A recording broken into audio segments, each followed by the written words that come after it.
siembah kudu bentuk dah kabur jing pencemai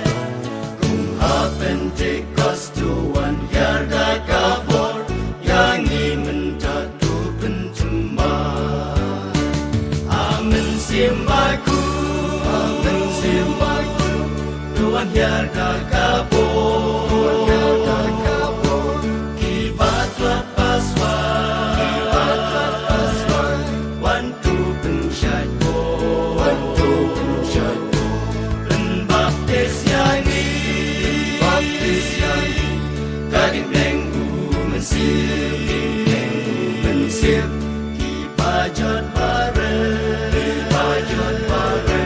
bagi nyocing pendir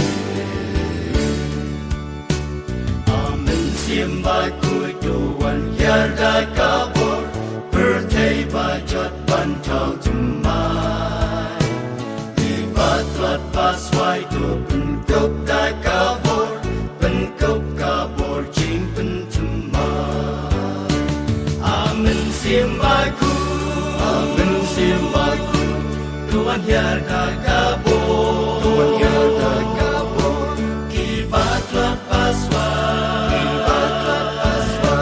wantu pensyaitu penbaptis yang gading minggu mensir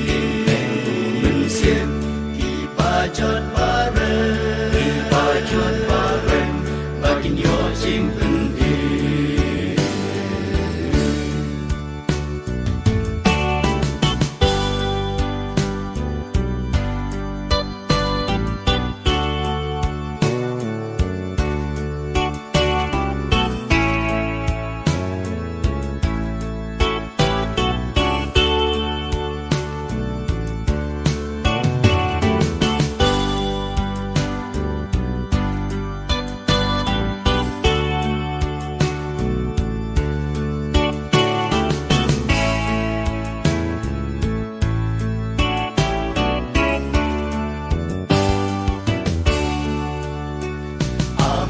siembah yang ngatu pencemai dah gading beng yang ngapenku kadono jomna atrai tu tau temai dah kabur men siembahku